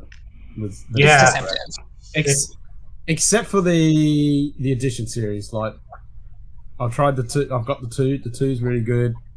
The 4 was shit. The 5 was okay. Oh my god, you got a brain in your head with Macallan. A bug in your brain. Yeah, that makes sense. Actually, it really does. I know that 2nd edition. Yeah. 80s and 90s Macallan is so different, though. It is so much better. Yeah. And then it was when they were taken over, in the 2000s there, that things really started to slowly go downhill. I'm still willing to try other Macallans. As I said, I only had that one bottle, and it was just like, no, this is what people are getting all hyped up over. I don't understand. So I hope there are other ones out there, maybe even an older one that'll cross my path someday that I can try. That's like, oh, okay, this is what they were talking about way back then. Yeah, hasn't happened yet. Yep. Yeah. Estate sales are great for that. Yep, it's the same as Blue Label. It's the same as Dalmore. I mean, all that stuff used to be good. And if you find an indie bottling of like Dalmore, it's actually pretty good. I was debating to say Dalmore too, because I honestly find Blue Label, I think it tastes the exact same as Gold Reserve. They've just put it in a pretty bottle. That's it. And jacked it up to $200+. Yeah, exactly. I literally feel like I'm drinking Gold Reserve. And it's like, you know what? If this is what I'm going to buy, if this is what I want to drink, I'm just going to pay like the $80-$90 for the Reserve, and I'm just going to stick with that. Yeah, Dalmore, I have really strong feelings about. Like, as in it's shit? As in it's complete and utter shit, and I want to punch Richard Patterson every time I see him drink. When he starts throwing it over the shoulder like that. Like, and now he's not even with him anymore. Like, okay, goodbye. That's why I was tempted to say Dalmore, but I didn't want to be like, this guy in particular who talks about this specific whiskey company. He's the big monster bug thing. And no, that doesn't. I'm not. Yeah, no, he really is. He really is the big monster bug, though, because he spends all of his time marketing on it, going on like a pretentious prick, and then he's like, and then throws it over his shoulder.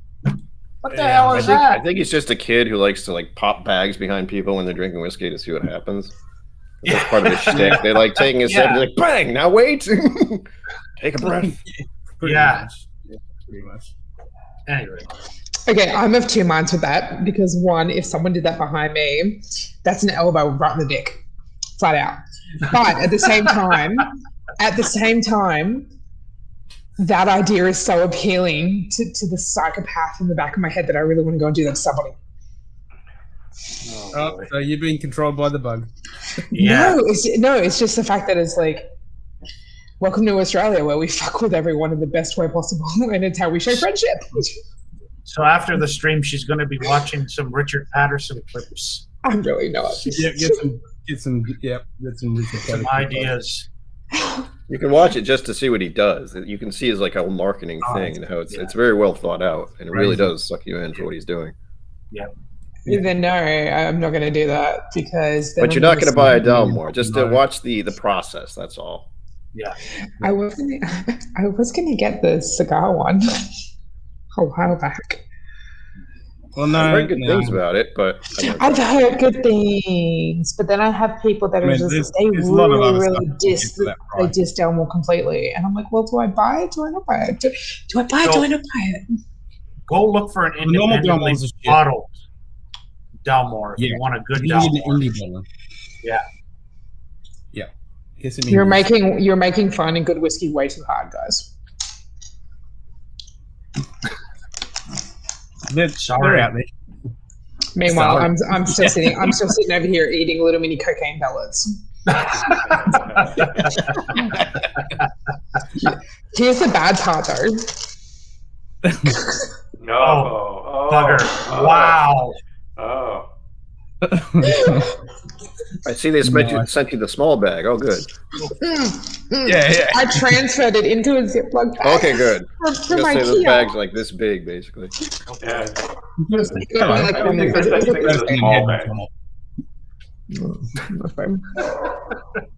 God. Good day. Tim Evans. G'day, Tim. All right, Donald. So I was just going to get on to Chain of Commands. I love that episode, especially when he's being interrogated, and it just no matter what, he won't give in. Just absolutely, for life. Yeah, absolutely. I mean, what a well written and well thought out episode. It's one of my favorites. Yeah.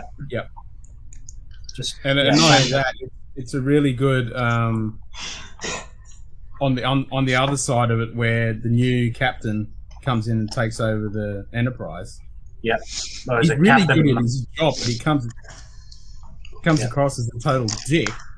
But he's really good at his job, and pretty much knocks the peg out of the Cardassians, even though everyone hates his guts and he's stirring everything up, and he's not like the typical, cruise around. I've seen like memes of that guy or little comic strips of that guy. lately. It's like bad dad Yeah. jokes or some shit all over the place now. I don't know why, but it's happened. It's out there. Yeah. But realistically, he was actually really good Starfleet captain. Yeah. Yeah, I think Captain Maxwell was his name or something. Something like that, yeah. Yeah, that, I think just, you know, for the whole torture and, you know, interrogation scene alone, I'm going to pick, I don't have this whiskey anymore, but I did. Thank God I don't have it anymore. It's Tullamore Dew XO Caribbean Rum Cask. That was like going through a torture session or an interrogation, and it was really difficult to get through. Oh my God. But I persevered, and I didn't give in. I had to keep telling myself, this is whiskey. Maybe not. You know? Maybe not. But well, I've got something very similar. I persevered through it, and I will never buy another bottle again. All right. Jen, you are our kind of people. If you like Australians, you're definitely our kind of people. Jim, I'm not allowed to eat Krispy Kremes anymore because I'll buy a dozen and I won't share. And we can get them from 7-Eleven. It's right down the road. Nice. So what you got there, Ken? That's a So fun. this is one of my favorite distilleries, Anok. Oh, it's Anok, is it? Anok. Okay. Yeah, Anok is really good. It But is. This is the 2007 release, and it is fucking disgusting. And I was so excited to get it because it's Anok. Yep. And I was, it's just like the captain. The captain, he's really good at his job, Yeah. but he's a dick. And so with the torture scene, it's like, okay, I'm going on this away mission, and then I get freaking tortured to death because Yeah. I want to like it. It's Anok. It's really good, but it's miserable. It's horrible. And I try it so many times. I haven't. I keep trying it, and it's horrible. There is only 4 lights. Yeah. No, I mean every good distillery produces a shit expression from time to time. I mean, unfortunately. Yeah. This one is really bad. It is literally like being waterboarded. It is dishwashing liquid. They waterboard you after they've washed their dishes. And yeah, so it's that really powerful maltiness on the Anok, right? They've probably gone overboard with it. No, it's not. It's not the malt. It is dishwashing liquid. Oh, jeez. Ooh. Yeah, it's bad. It's really bad. It's wet, watery dishwashing liquid, and it's not too filtered, natural colored, and all that. And you think it's great, and it's 46% ABV, and you think Anok, great, awesome. Yeah. It's just not good. And it's not me, and just not my bottle, because I read all the reviews. Everyone else was saying, this is horrible, this is bad, this is horrible. What have they done? Who are they? There is only 4. No one waterboards anymore. They feed you canned con until you talk.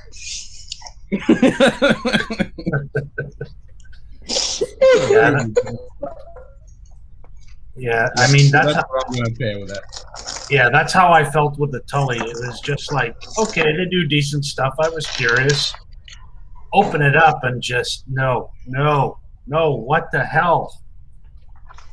Yeah, I would say to anybody, avoid it like the plague. It's such a shame, though, because, Tullamore Dew does really good stuff, and the same Anok does really good stuff, but they just screwed the pooch on this one. I think this was just a bunch of barrels that went, oh, this is bad, let's just get this out of here. Yeah, barrel it and send it out. Yeah. Yeah, just push it out. Yeah. Yeah, like JG said, an infinity bottle that you introduce a peated whiskey to and it takes over. Yeah, but that could be a good thing. That's not torture. Yeah. This is torture. No, I disagree. I disagree completely. This is why David and I are going to create 2 completely different infinity bottles. My Hibiki Harmony bottle is getting turned into an infinity bottle for myself because I prefer the more butterscotchy, warm, fluffy blanket whiskies. While David is like, if he had his way, he would create this abomination of every fucking Octomore he can get his hands on, every Ardbeg he can get his hands on. He'd chuck Talisker in there for shits and giggles. And just for like a dash of Symphony, he would literally put like 30 mil of Lark Symphony for the shits and giggle of it. So it's like, no. There is no Peter whiskey is ever touching my infinity bottle because I do agree. I think it'll just destroy it. I like the sound of David's blend. You would. Yeah, I do too. So, what are you going to pair with Chain of Command then? Are you going to use David's blend? No, actually, I'll pick a really deep flavored, punchy whiskey that surprisingly I enjoy. I wasn't ready to enjoy it. I was ready to really hate it based on how much David liked it, and that was the Oban Night's Watch edition. And Okay. it surprised me. It really did. It's got so much character, and it's incredibly unexpected. Like, Okay. I thought it was going to hate it. I thought it was going to be exactly like the Peter whiskeys that he has, or the really deep smoky briny whiskeys that he's got. And I've had an Oban before, and I just did not enjoy it. I didn't like any of the notes that I got from it. It was so dark and musky, and I didn't like it at all. But this one, I was like, you know what? Let's buy another bottle. We'll back that one up. We'll buy another bottle for that. So that's probably what I would drink with it. Okay. That Okay. and a cookie. 5 lights and you had 4 lights. Pardon? You thought you saw 5 lights, and then you realised you saw 4. Yes. Yes. Yes. Yeah. Joe? So mine is based on past memories of traveling when I used to travel quite a bit and being trapped in an airplane and being fed really shitty whiskeys. So I have 2 of them on my chart that I have always dreaded every time I'm in an airplane, and that's Cuddy Shark or Seagram 7. And each time they offer me those, I just kind of say, no, I think I'm going to have some Coca-Cola. Yeah. Fair enough. Yeah. Yeah, Seagram 7 is pretty vile stuff. I've never had it, and I don't think I want to. I was going to say, I've never even heard of that. We have a whole plethora of shit whiskeys available from Canada that will just, make you cringe. Everything from Canadian Mist to Hiram Walker Special Old to some of the older Seagram's products when they were based out of Quebec here. Quebec. Yeah, Quebec. That's what I said, Quebec. Uh-huh. How you go there? But Brian? some of them. Oh, I'm back. What happened? What are we doing? No. The one that I was thinking about for that episode where it was just a struggle like the whole time. Something my brother gave me. oddly enough. And it was, I had to look it up because I got rid of the bottle a while ago, thankfully. But he gave me this big old bottle of something called Heaven Hill Quality House Mild and Mellow Kentucky Blended Whiskey. Basically 70% vodka and then a little bit of whiskey in there to make it whiskey-ish. And I tried to drink it. I kept, pouring it. I kept using it as a mixer. I was like, I'm going to get through this bottle. That's not that bad. It's kind of bad. Why am I drinking this? And there was about that much left at the end. And I was like, no, motherfucker, there are 4 lights. Into the sink. I'm done. Goodbye. We're done with this. I tried, and it's like, no, this is not good. I don't like it. yeah. We're done with it.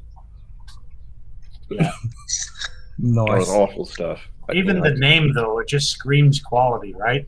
Yeah, the whole and it's not, I can't even find it on Heaven Hill's site. I checked there first. I'm like, Heaven Hill, what the hell is it called? And it's like nothing.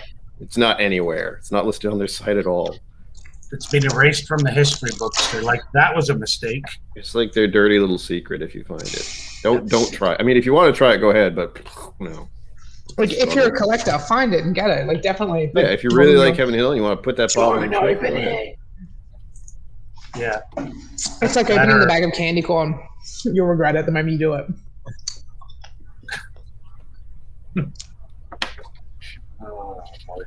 All right, I've got an episode. Well, actually, I've got two. We can pick which one. So, cause and effect,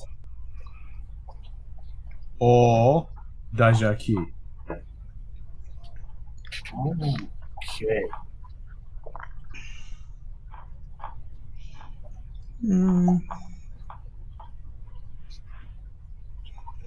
You should refresh the audience's memory. You know what? I like Deja Q. That's the one where he lost his powers, right? Correct. Yeah. Okay. Yeah, I think that might be my pick. Yeah. Yeah. I mean, I love Cause and Effect because it's a real good sci-fi story. But Deja Q is just awesome Q episode. Yeah. With some great lines. Absolute classic lines. Yeah, because Cause and Effect was the one where they were trapped in the loop, right? Yep. So Okay. they're playing the poker game and they're trapped Yeah. in the time loop. Yeah. Yeah, I think Deja Q though, just because anything with, Q is usually pretty damn good, or even pretty fun too. Yeah. Also, you're introduced to the Q who are actually all assholes. Yeah, Yeah. yeah. Exactly. Top shelf Dustin. I hate the time loop things, mate. I agree in a way because almost every sci-fi show or like movie these days, it's got a fucking time loop stuck in it, and they were good way back when they first really started to come out. And now everyone's like, oh, we're going to create this massive series, or we have to have a time loop episode. And it's like, you don't though. You don't. You can be that standalone series that doesn't do a time loop episode, or you can be a standalone series that doesn't do a fucking musical. It's okay. You don't have to do it just to fit into the genre. True. I like that they have, like early on in the Next Generation stuff, suddenly you found a lot of duplicate people showing up. It's like Riker has a duplicate, Data has a duplicate. What's going on here? Yeah. See, that's why I really liked. Twinsies. What was that? Twinsies. Oh, twinsies. That's why I really liked Hollow Pursuits though, because you got to see the hologram, in the holograms of, like, you got to see these people, but they were in this fantastic Renaissance garb, so they weren't themselves, but it was still like an old English persona of them. So you got to see them in a completely different light that you wouldn't normally, because it doesn't fit in series at all. It has no place there. The Robin Hood one or Barclay's version? Barclay's. Good. Barclay's version. Sorry. Hollow Pursuits was the one with Barclay. Oh, sorry, it was the one with Broccoli. Jesus, Diana Troy, and it was the one with Broccoli. And I really enjoyed it because you did get to see the doubles of a few of the characters, but it was in like the Three Musketeers. And I thought that was absolutely fantastic because when are you ever going to see Patrick Stewart dressed like a musketeer? and it just be totally out of context but work. Yep. Yeah. So going back to Deja Q, I think one of my favourite lines is when he's on the bridge and he's trying to convince them, what do I have to do to prove that I'm human? And Worf just goes, die. And then Q goes, have you eaten any good books lately? I just love that. So good. Yeah. Just get that good cold fashioned Q, just like die.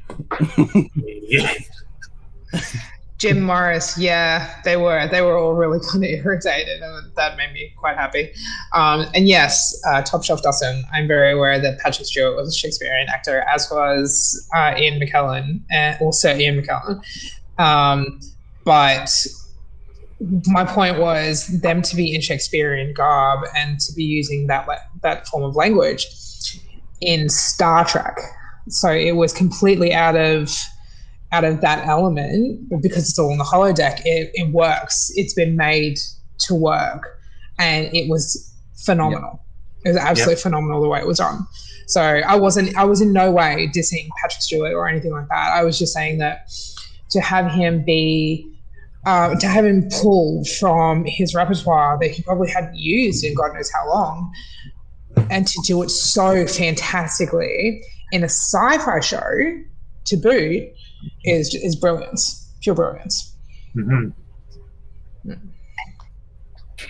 So now the question is, what do you pair with someone from the Q continuum who's lost his powers? That's easy. Naked grouse. Oh, my bottle! I have a bottle of that. You know what? Yeah. Yeah, naked grouse. Just stripped down, blended malt grouse. That's it. Yeah, I've got that. I was drinking it 2 days ago, actually. So it's good stuff. And they've actually changed the label. They just changed it. No, I'll have to hang on to some of my bottle then. I was thinking of a blend of fire and ice. Yeah, that would be my pick, hands down. Because, stripped down Q, stripped down whiskey, stripped down bottle. Yeah. That's it. Top Shelf Dustin, you're thinking of a blend of fire and ice. Are you talking about the 2 Johnny Walker bottles that were released? A Game of Thrones, is that what you're talking about? A blend of both of those? I would like to know. A blend of fire and ice. Yeah. Yeah. Oh, the Highland Park ones. Okay. Yeah. Yeah, Dustin wouldn't go anywhere near Johnny Walker. Dude, I don't know. I don't know. If the way I see it is, if I don't ask, I'm not going to know. I'm not going to get to know the audience if I don't ask the question. Dustin thinks that Lefroy 25 is a daily drinker, so it is his name. Here's my question. Hey, Dustin, my question to you, sir, is what's your daily drive? If you think that is your daily drink, I would love to know what your daily drive is.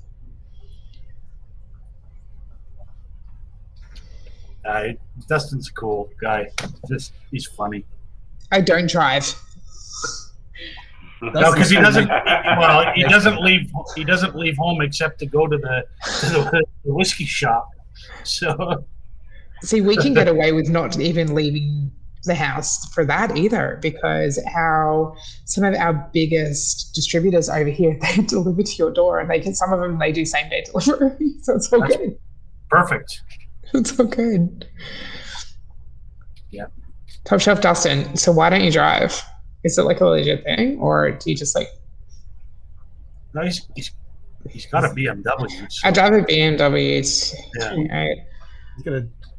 that tells me so much about you. Other treats. All right, so I'm not going to pick Nike Grass. I'm trying to think of something else. So anyone else jump in? Well, I'm trying to think of a whiskey to go with. But I don't drive daily. Okay, I don't think it should have. That's okay, man. At least you don't drive an Audi Q7, so it's stressed. There too.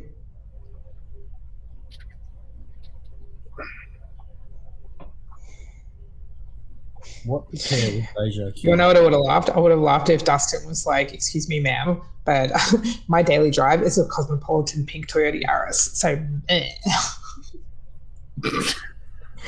that would have just been fucking fantastic, or a Micra or a Tita or something like that. 10-minute warning, Captain. Yep, roger that. All right, I know what I'm going to go with. All right, well, while he's picking, for the 12 people who are still in, I don't know if they've rotated or changed out, but We only do have 10 minutes remaining, so welcome to Scotch Down Under's Whiskey Check, Season 1, Episode 3. At the moment, we're just finishing off our discussion of the best episodes and we're pairing them with our preferred whiskies that we think would go well with what our perceptions of those episodes are. If you do want to see more lives like this, please do not forget to hit that like button, subscribe. If you do want to get the notifications, that little mini bell that you can see, you can hit that and you can make this channel a priority. So feel free to do that. The Nightbot will also be posting some social media links, including Facebook and Discord. If you do want to join our crew on the USS Dreadnoughts, join the Discord and just put in your application. Our captain, he will review it. And, you know, if you're worthy, you'll obviously become a member. There are plenty of positions to be filled. There is also a Patreon and a PayPal link if you do wish to support Scotch Down Under and the crew of said USS Dreadnoughts. That is a no obligation thing, so please do not feel peer pressured to do so. Beam 8-star bourbon when your own parent brand doesn't acknowledge your existence. Yep. All right, I'm going to go with Glendronach. Not just Glendronach, but any Glendronach. Because that being fucked. So now they're going to be filtered. So that's just like Q, being stripped of all his powers, and now Glendronach is... Yeah. Yep. God, the thought of the chill filtering something like the 21 Parliament or the 18 or the 50, it kills. It's criminal. Yeah, it's criminal. Yeah. Exactly. I mean, yeah, god damn it. It's not like I don't like this shit. Yeah. Like Yeah. I want to be part of the Q continuum, but I've been taking You bought the traditionally peated, right? The one that the whiskey club released last year, the traditionally peated bottle. Oh, it's so good. It's not an exclusive. Your David loves it. I love it. I hated it. Now, this is Q, because when I first got this, for the first third of the bottle, I fucking hate it. I was so disappointed and miserable about it, but now I'm in love with it. Is it because you've let it air? It's definitely just opened up. It really has. That's good. When did you open it? When I first got it. I mean, it's like half a fucking bottle now. This is Q whiskey. All right, Joe, what are you going to pick? So I'm going to actually deviate from the whiskey world, because when Q loses his power, he's basically super distilled. So I'm going to say Smirnoff vodka, because it has no flavor and it has no power. Nice. I love it. Brilliant. That's classic. Yeah. Well done. I'll pay that. Yeah. All right, Julie, what are you going to pick? Bourbon Neophyte. You know what? That's just that, like, I love the naked grouse. I think it fits quite well. But at the same time, Schmedeff got me, man. Right. Yeah. He got me just like, but like in a more relatable context, like the naked grouse, yeah, most definitely for that one for me. I've got it. I've had it a lot. I feel like it pretty much just ticks all the boxes. Joe wins, everyone else just go home. Yeah. Pretty much. Pretty much, yep. Congratulations. Right, This is now the JoJo. I do love that idea. It's like whiskey and stripped down. It's basically grain alcohol. Yeah. But I'm going to go with what in my head felt right when I first started thinking about it. Where I started with something called Four Roses single barrel. So that's kind of like the initial Q. And I was like, oh gosh, this is really good. You know, granted, I didn't understand Q, but he's like a demigod. He has powers that I don't understand. And when I first tried Four Roses single cask, I was like, oh, this is really good. I like this a lot. And that was kind of like my top thing at the moment when I got it. And then I went down the path of losing his powers, where I was like, all right, what about the rest of the stuff? I went to the small batch. It's like, oh, that's pretty good. And then I went to the yellow label. I was like, well, this is Q with no powers at all. This is basically a mixer Yeah. That's what it became. It's Yeah. like I just mixed it and made, I think, old fashions out of it, pretty much. Okay. And then the return of Q is one. I was able to get another bottle of Four Roses single barrel. Granted, a little different because single barrels change. And then I just went a little bit past that thanks to the community and helping me out, we'll say. And I got to try this thing, which is pretty much the highest priced Four Roses I've been able to get lately. It's the Small Batch Select. And this is really good stuff as well. So kind of that range of going through like, okay, I really like it. Oh, wait, go down. Oh, what the heck is this? And then going back up again sort of thing.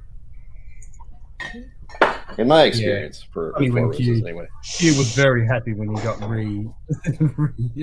Yeah. accepted in the continuum. Okay, you can come back. Yay!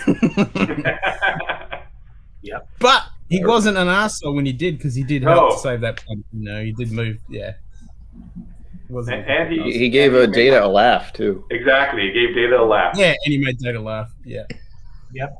We're at Red Alert, sir. We got less than 5 minutes. Ooh, Sugar Kitty, stripped down and it's hard to stomach, could be Jaeger. Girl, oh my lord. And yeah, I'm talking to your cat. Not even joking, like, I feel that. I feel so connected with that fucking statement. I think when so many people are like, oh yeah, when you really started drinking, when you hit the club scene, when you're like 18, 19, in your early 20s, like what was your club drink? And I'm like, I am so ashamed to sit here and be like, Jaeger bombs, dude. Jaeger bombs. That's how you can easily tell my age as well. It's because when I was clubbing, Jaeger bombs were the shit. It wasn't like when I was 18, the Schmutterf Ice Double Black was what everyone was drinking. But then the moment the Jaeger bombs hit the scene, that was it. It was Red Bull, Jaeger. Yeah. And then it came to the point where I was like, straight Jaeger, just dirty straight Jaeger. And then I wisened the fuck up. And I stopped drinking that shit. Anyone wanting to know some other cool episodes of The Next Generation, we'll just cover a couple of them. So Tapestry, that's the one where Picard, Q comes along and pretty much flicks him back to his youth when he got stabbed in the heart by the Nausicaan. What's names? Nausicans. And then he goes through and, you know, messes up his life and ends up being a nobody back on the Enterprise. So he learns that lesson. That's a really good one. Measure of a Man is a really awesome brain thinking episode where Data pretty much gets put on trial to. It's one of the best epic Picard speeches. That was on my list of ones to choose from tonight, just to kind of do a rewatch of David as well, but it didn't end up happening. It's a brilliant episode. Yesterday's Enterprise is really good. And another one, Iborg, and also Darmok as well. Okay. Elementary Near Data is another good one too. Yes. Yep. Yeah. And the last episode of The Next Generation, All Good Things. I think it's a really well-written, brilliant episode. And you get them 3 different times, and you get to see all the stuff that happens. And the end scene is them playing cards, and as Enterprise D flies off into the palatial sunset. Full circle. What was this? Yep. That was palatial. All I get is quotations. Yeah.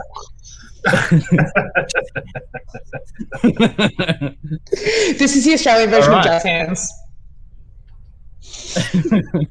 Okay. Awesome.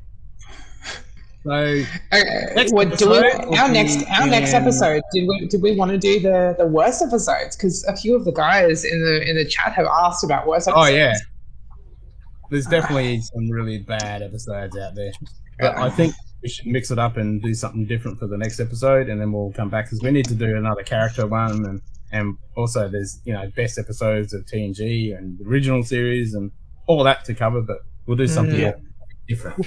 We've got months of content, we do. We've got months of content, so it's not gonna be too repetitive or anything like that. So it should be good. No. But I think another one is Tapestry is a Christmas Carol on the Parade. That's a good episode. That's not bad. Tapestry is a Christmas Carol in Space. It's a good episode, though. Mm, Okay, so we shall see you in the next episode, which will be in 2 weeks, and we'll come up to you with something a little bit different next time. Maybe we'll show off all of our Star Trek memorabilia. I know we'll touch on see, it. I might be a little screwed on the page on that one because all of my stuff's in storage still. That's all in the storage. Yeah, a lot of stuff's mine. It's all good. It's all good. Like I may pick up like a Star Trek Lego or something, and while everyone's doing that, I might build a Star Trek Lego. I was going to say, because that's one thing that really bugs me out. There's Star Wars Lego, but there's no Star Trek Lego. I want Star Trek Lego. Yeah, there is no Star Trek Lego, so I'm like, I might just have to pick up a Star Wars Lego or something like that and just build it. I might get like an X-wing or something if I can find one. We need Star Trek Lego. That'd be really All cool. right. We shall catch you next time. Goodbye, everybody. LAAP. Bye. And that's it.